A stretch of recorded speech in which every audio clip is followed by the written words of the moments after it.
Pero alam nyo guys, kasi nasasaktan ako tuwing nakikita ko siyang busy-busy ba. Hindi ko siya kayang tingnan eh. Kaya alam nyo guys, kasi ayokong masaktan, ayokong may stress na busy-busy siya. So ang ginagawa ko guys, natutulog ako para di ko siya makita. Oo guys, kasi sobrang sakit sa kalooban ko talaga. Kaya, ayan, nag-umpisa na naman siya magwalis. Tapos susunod niyan, pakawalis niya niyan, maglilinis na yan ng CR. Maririnig ko yan. Kaya, pag ganyan guys, tinutulugan ko na lang para hindi yung, ano ba, kasi pati sakit ng ulo ko ba, na sa stress. Kaya tinutulugan ko na lang. Kaya guys, matulog na lang ako para di ko siya makita.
Ayun guys, narinig ko na yung CR, yung toilet bowl. Sigurado nandun na siya naglilinis. Naku, hindi ko talaga kayang tiisin. Yung parang binibiak ba yung puso ko? Kasi alam ko pagod na pagod siya. Hindi ko kaya talagang marinig yun na yung mga ginagawa niya dun sa CR na paglilinis ba. Kaya sa pagtagilid ko, pagtihaya ako ng ganito, na ano ko na lang, pinagpipray ko na lang talaga guys na sana matapos niya na yun. Para hindi na ako mahirapan ba. Sa sobrang awa ko sa kanya. Yun talaga guys. Sana matapos niya talaga yung CR na yun agad-agad.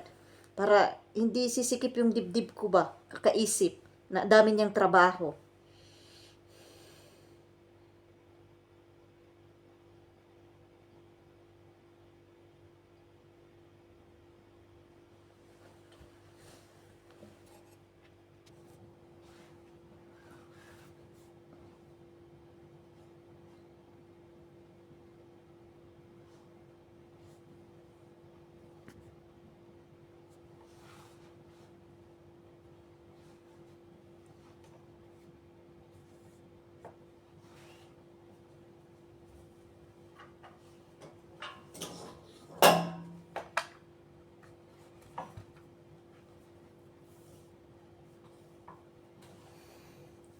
Ay, nakakapagod.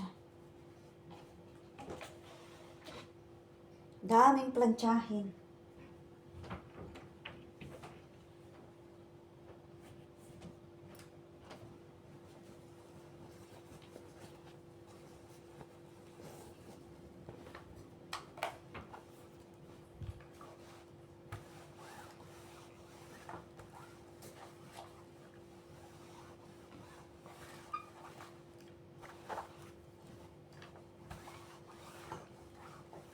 Hindi ko na alam kung anong unahin ko. Plancha, laba, tupi, o sampay ng damit, mga linabahan. Sana man lang may makatulong sa akin. Kaso wala eh.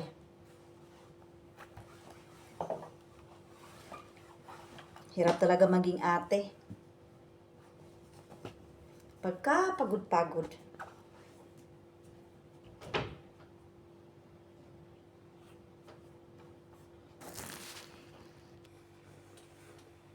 Ayun na nga guys.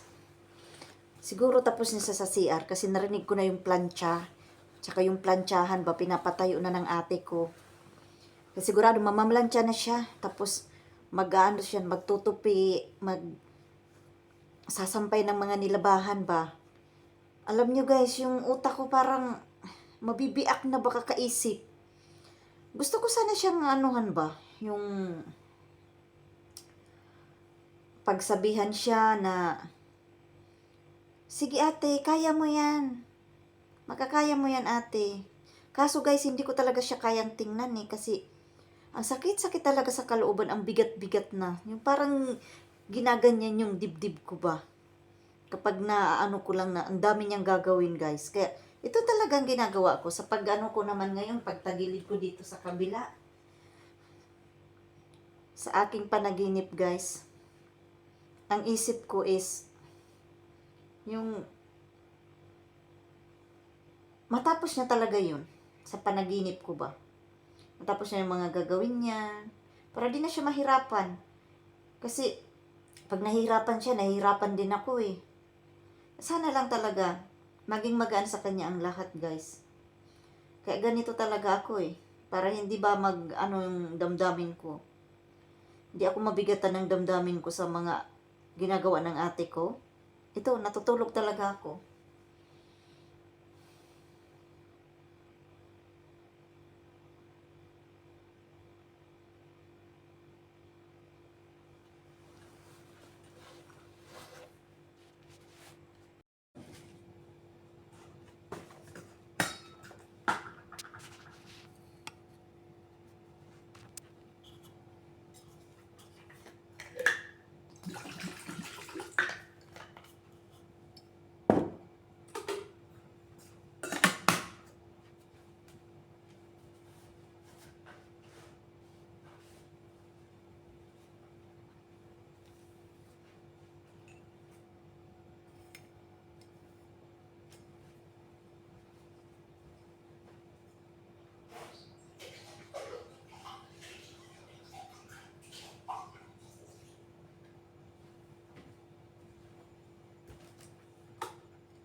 Ayun.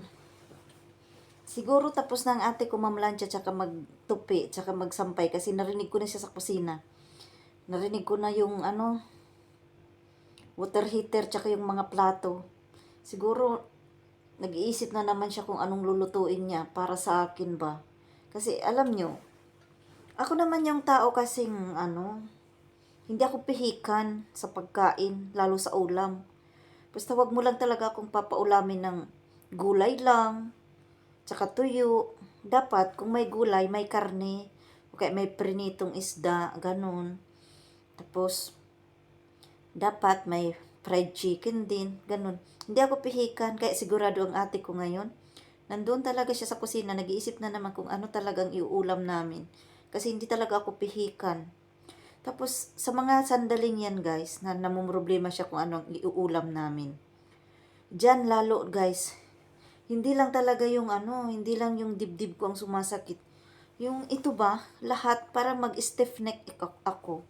Kapag nandyan ako sa harap niya na makikita ko siya na namroblema sa pangulam namin. Kaya, ito talaga guys, ganito talaga ako.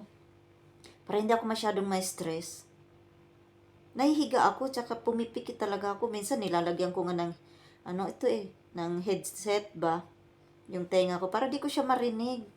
Kasi minsan nagsasabi siya na pagod na siya, ganun. Ako ang nasasaktan. Kaya, ganyan lang talaga. Ayoko na talagang marinig siya.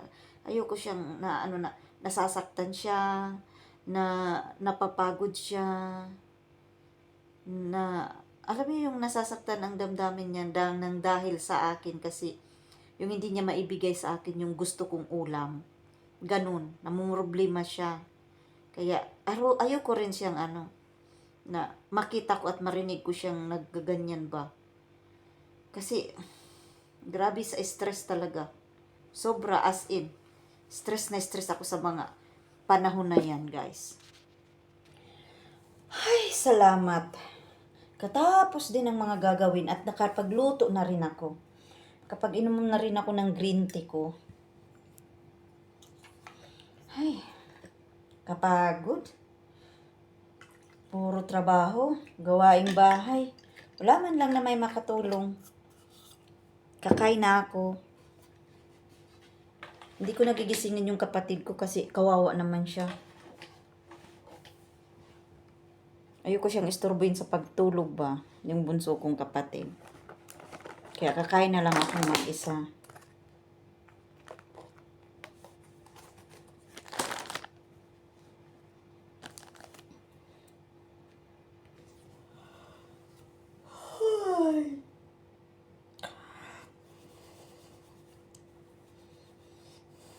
Sigurado tapos na si ate ko. Tapos na siya magluto. Mapuntahan nga. Oh, hi ate! Uy! Salamat naman ate. Diyos ko. Nakatapos ka na ng gagawin mo. Sana naman sinabihan mo ako na matulungan naman kita. Di mo man ako ginising na matulungan kita na maglinis. Yung lahat ng gagawin mo. Hindi mo man lang ako talaga sinasabihan na tulungan kita eh. Alam ko pagod na pagod ka.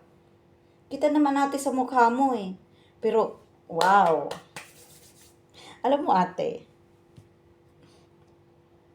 dahil hindi mo ako ginising at hindi mo ako pinatulong sa hindi man lang kita natulungan sa mga gagawing bahay, paglinis, pagplantsa, paglaba, lahat-lahat.